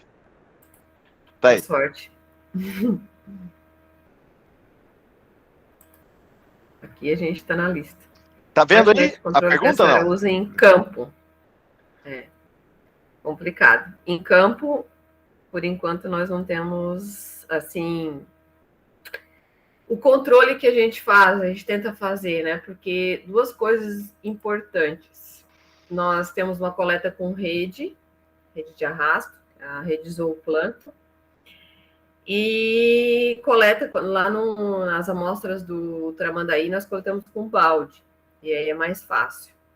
Mas acaba que nós só temos o cuidado de limpeza mesmo, tá com tudo limpo. Então, quando a coleta por rede de arrasto, nós fizemos a coleta, né, trabalhamos, né, fizemos o processo de coleta lá, e transferimos a amostra para o nosso frasco de amostra e limpamos muito bem a rede. Nós fizemos isso. Esse é o nosso protocolo, por enquanto. E na parte do Tramandaí também, nós fizemos uma parte com balde. A Ellen está respondendo aqui, obrigada, Ellen. A parte da cor, da roupa, isso a gente faz, né? Tenta usar a mesma cor de roupa, preta, na coleta, a mesma cor que nós usamos para fazer a parte de laboratório, é a mesma que fizemos para a coleta. Mas, basicamente, é isso. Né, Ellen? Chama atenção do pessoal ao redor ver uma galera andando de roupa preta, coletando amostra com uns equipamentos, assim?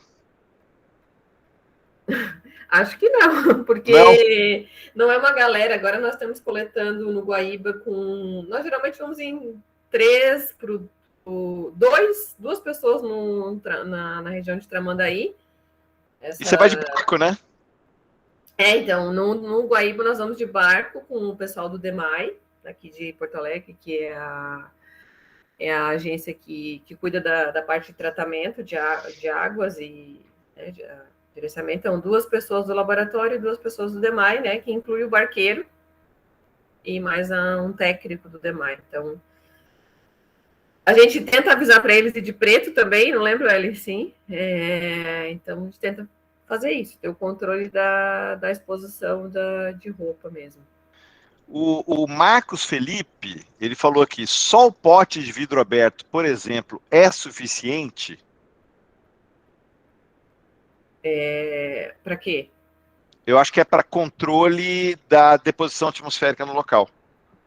Para controle da amostragem? Da amostragem ou do laboratório? Eu acho que é de ambos. Usamos um controle. Acho que ele postou quando você estava falando da amostragem. Entendi. Olha, é uma opção, mas... o que eu tenho visto é eu não pote. Sei.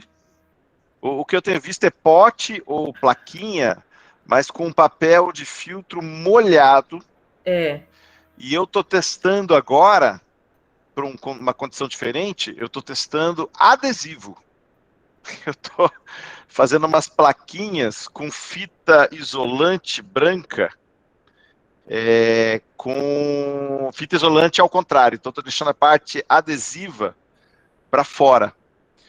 E depois como é que tu vai tirar o microplástico? Não vou tirar, eu vou analisar a fita. A gente vai quantificar a fita. Consegue?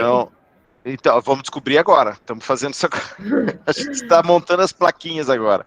Mas é para uma situação muito específica, de um contexto muito específico. Então, a gente pensou nesse controle. Controle e amostrador.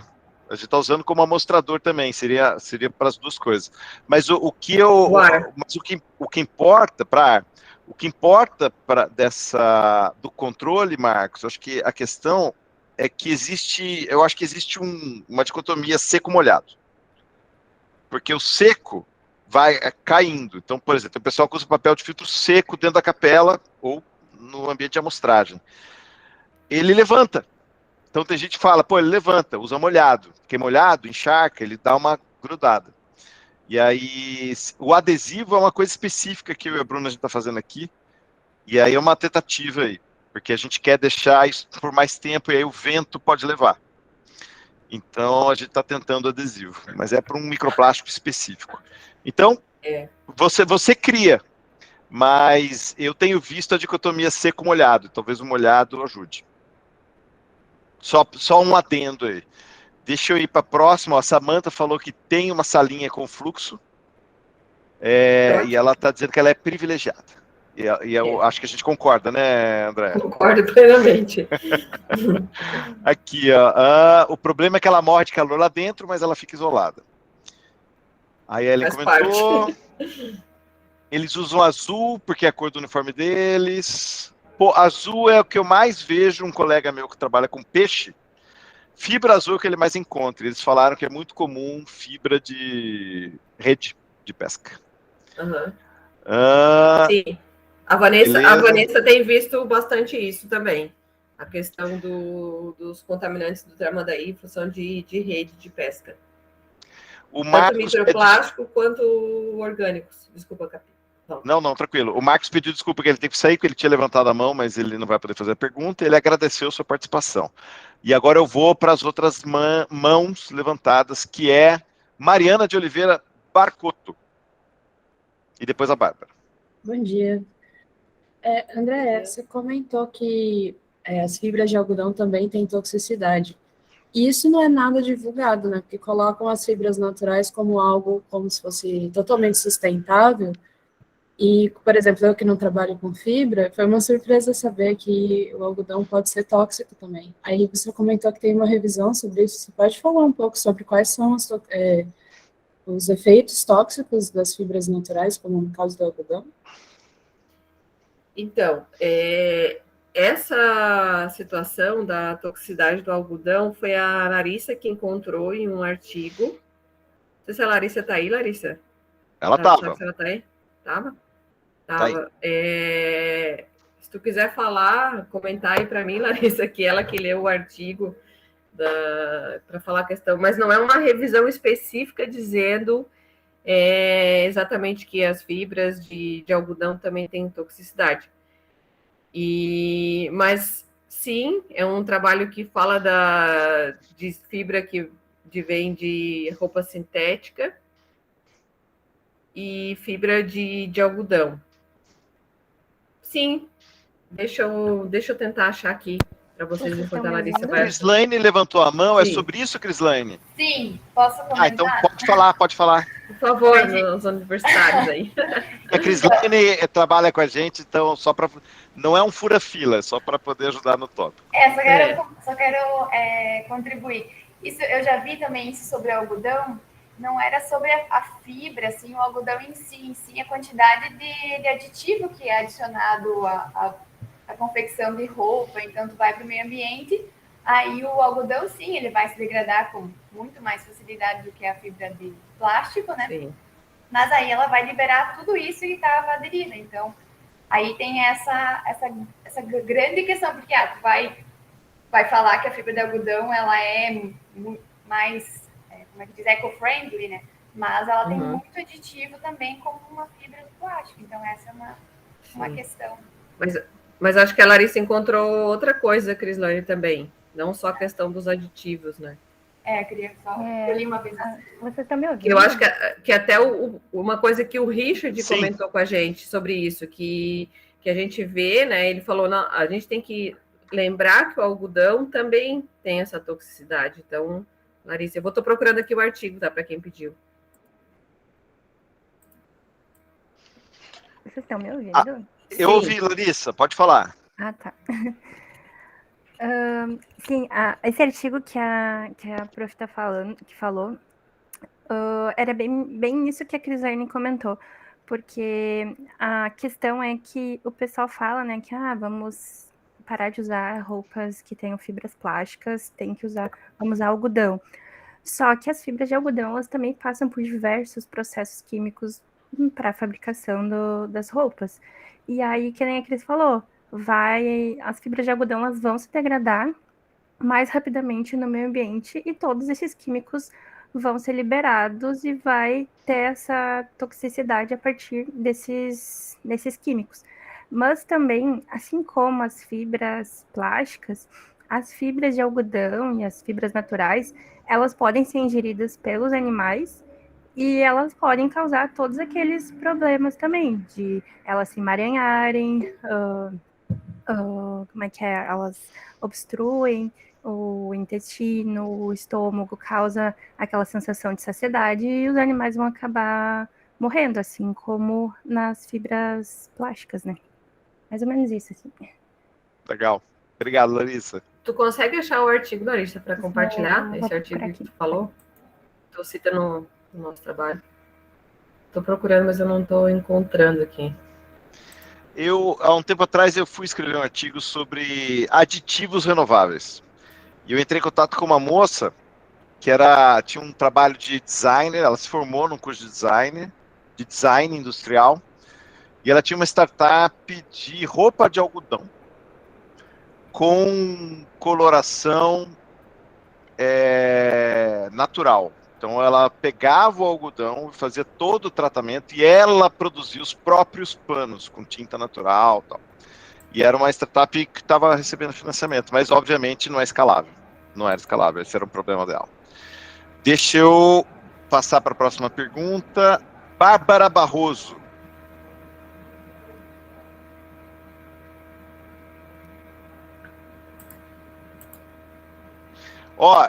Vai ser a Bárbara, depois vai ser o José, depois a Thaisa, e a gente encerra as inscrições, porque a gente tem que terminar às 10, que a Andréia vai dar aula às 10h30.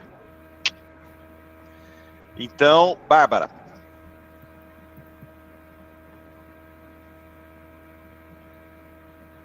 Bárbara tá aí? Saiu. A Larissa achou o artigo. Eu vou passar para o José Souto, que o microfone da Bárbara está com problema, enquanto a Bárbara escreve o comentário no chat. E aí ela responde depois. Pode ser o José agora, então. Tá, rapidinho, André e Walter. André, você... uma coisa que eu fico pensando é usar o microFTR é uma boa ideia. Usar também como o Walter defendeu muito, eu me convenci, Walter, da sua ideia de usar o corante, quer dizer, começar com o corante, como a gente tem um contato forte com um pesquisador que trabalha com, basicamente, com foto, foi mais ou menos, ele topou na hora, disse, não, a gente pode, ele disse, eu até já trabalhei com rosa, com vermelho Nilo, e a gente pode fazer umas coisas para tentar usar muito mais, para não precisar usar o FTR. Mas no final a gente vai precisar usar. E a minha pergunta por exemplo, a gente tem um monte de bicho, cada bicho com várias partículas no conteúdo estomacal, no trato digestivo, e para fazer um trabalho sustentável, um trabalho com um poder estatístico mínimo, você vai ter que analisar vários bichos.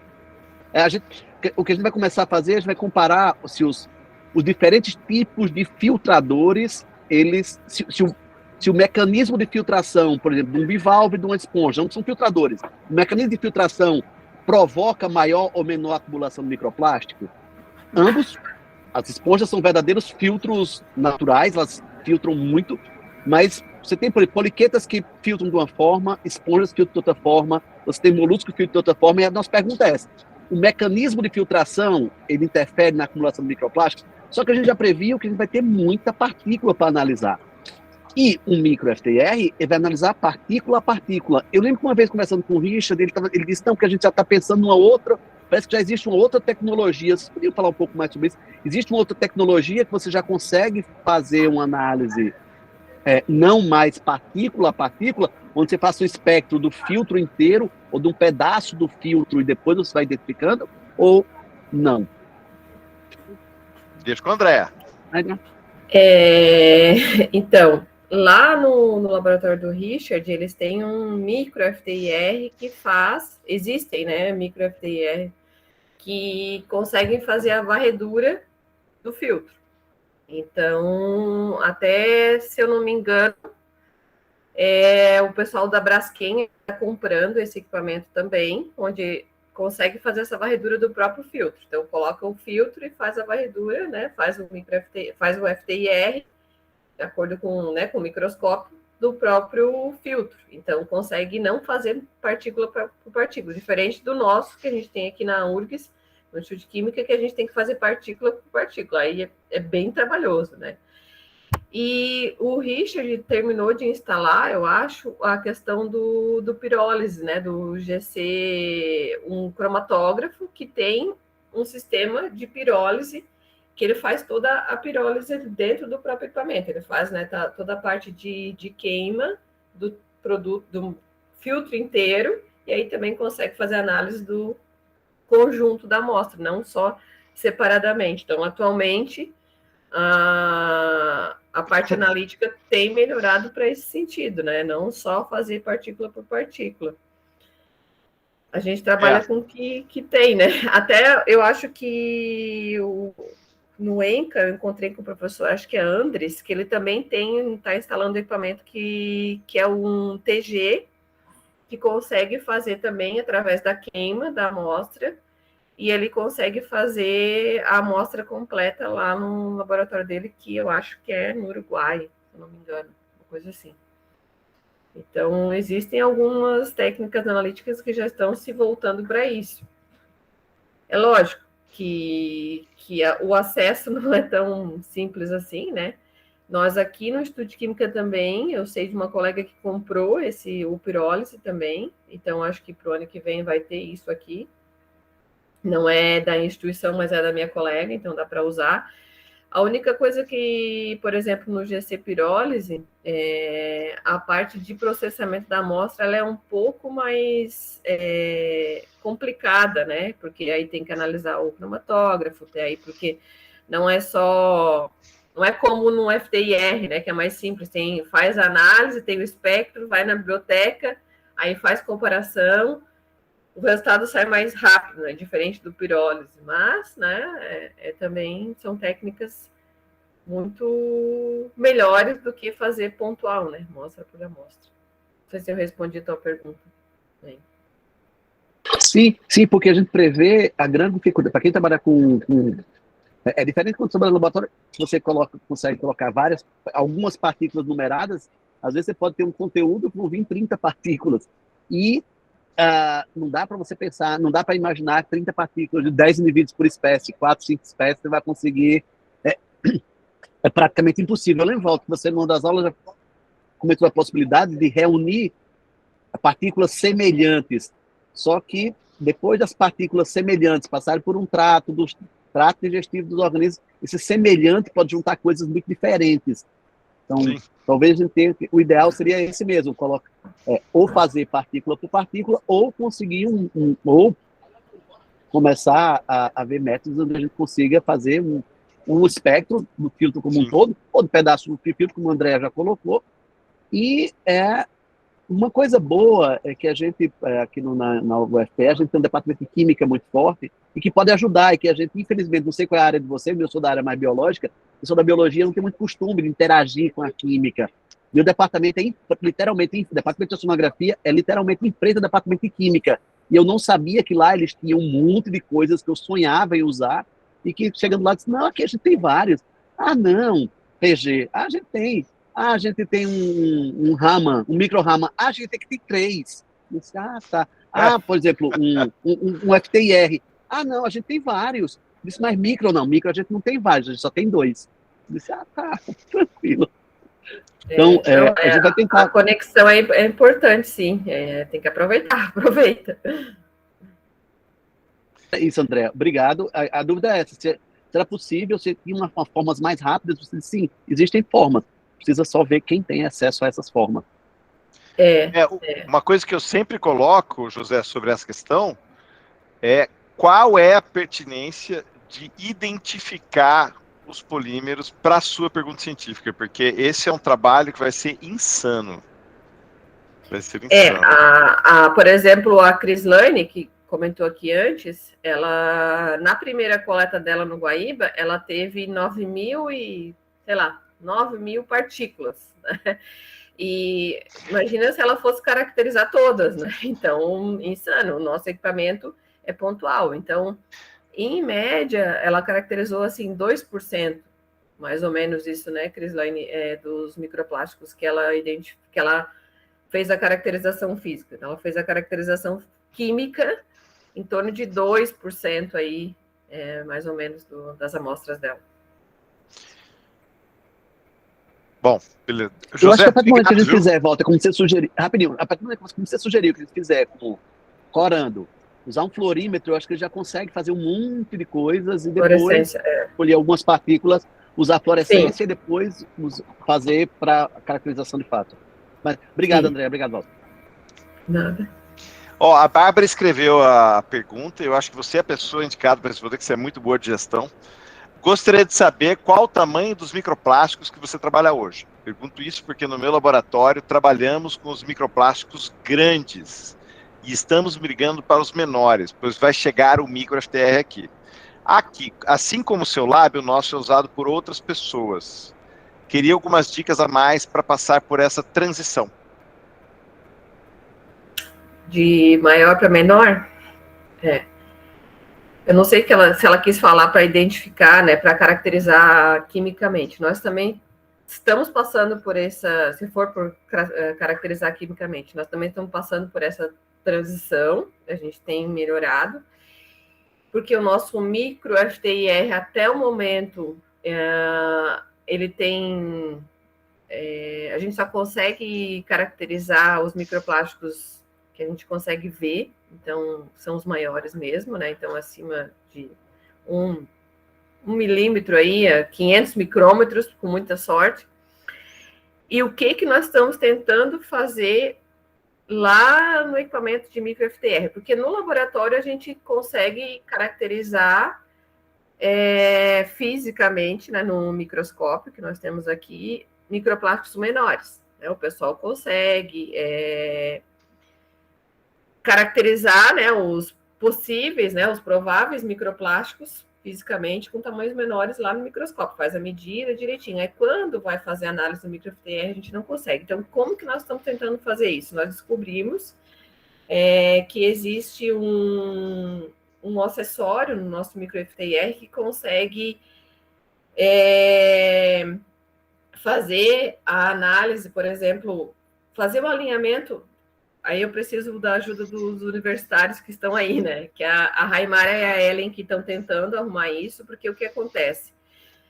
Como que a Crislane, a Raimara, as meninas faziam antes? Elas pegavam o microplástico, colocavam lá no FTIR e faziam análise direta daquela amostra. Hoje, nós estamos tentando fazer o alinhamento do micro ATR, que é um acessório que tem nesse micro FTIR, para fazer a análise direta na membrana.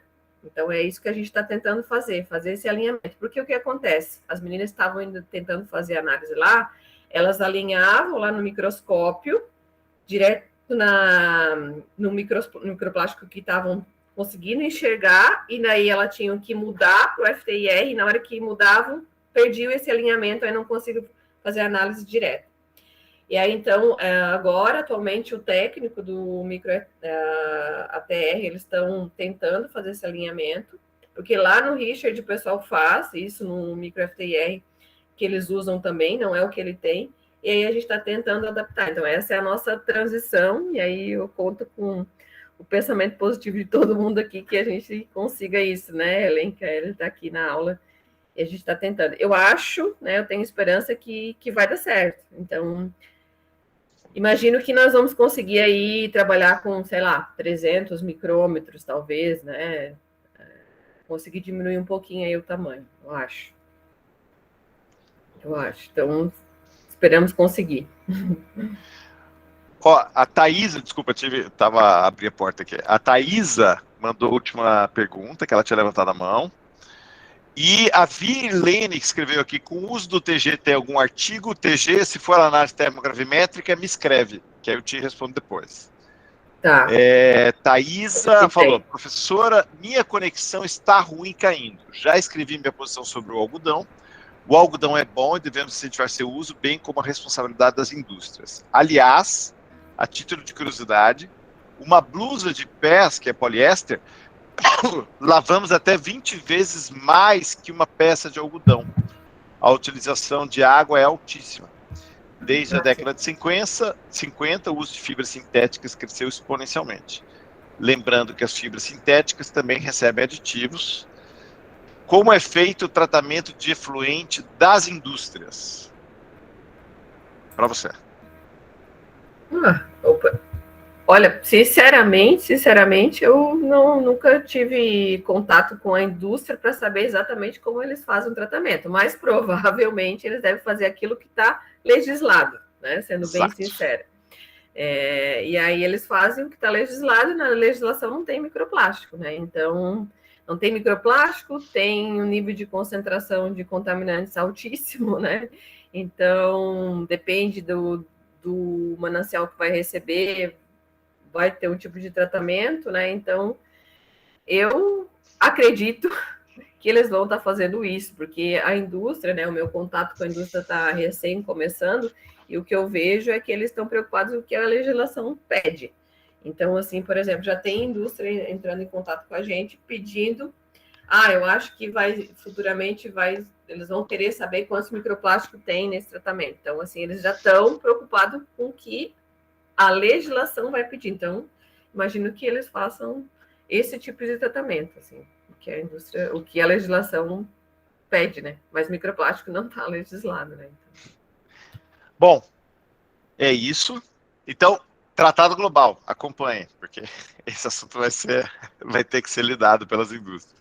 E assim, só para complementar, sim, eu concordo com o que, não lembro quem falou agora por último, que a questão, né, a gente, né, eu quis falar de maneira geral, mas assim, o que eu vejo, assim, da experiência que eu tive do trabalho lá da Inglaterra, é que a liberação de microfibras, independente do tipo de material, vai ocorrer, e ao longo do tempo vai continuar liberando, sendo algodão, sendo poliéster, sendo nylon, sendo isso. Então, assim, a gente tem aí 2 problemas gigantes aí, que não é só a questão do microplástico que é liberado e tem aditivo em praticamente tudo que a gente está usando e consumindo. Então, o problema do microplástico, ele não é sozinho, né? Então, é microplástico e aditivo, né? Tem um problema gigante aí.